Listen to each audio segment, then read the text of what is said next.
Hi friends, நேற்று பார்த்தீங்கன்னா திரு ரங்கராஜ் பாண்டே அவர்கள் ஒரு இன்டர்வியூ ஒன்று கொடுத்துருந்தாரு.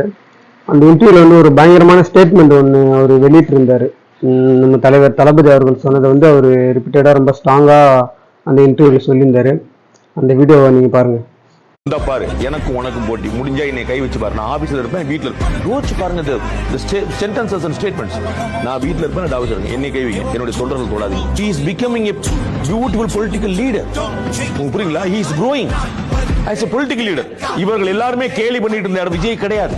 உங்களுக்கு புரியுங்களா? அவருக்கு என்ன தெரியும்? பாட்டு பாட. நான் தான் சொன்னேன், அவருக்கு அவருடைய ஆடியன்ஸ், அவருடைய தொண்டர்கள், அவருடைய கேடர்கள், அவருடைய ரசிகர்கள் என்ன விரும்புறாங்களோ அது கரெக்டா தீனி போட அந்த இடத்துல அப்படியே எமர்ஜ் ஆகி கீழே மேல வர. இன்னைக்கு விவாதம் பாருங்க, டிஎம்கே சர்டிபிகேட் மாத்திட்டாரா இல்லையா? புரியுங்களா? அங்க விவாதம் என்ன வந்துச்சு? ஏடிஎம்கே டிஎம்கே தான் இருந்துச்சு. ஆனா ஒண்ணு 2026ல 2 பேருக்கு நடுவுல தான் போட்டியே. ஒண்ணு டிவிகே, இன்னொன்னு டிஎம்கே. அந்த வீடியோ பார்த்துட்டீங்களா ஃப்ரெண்ட்ஸ்? திரும்பவும் சொல்றான், 2 பேருக்கு நடுவுல தான் போட்டியே. ஒன்னு டிவிகே, இன்னொன்னு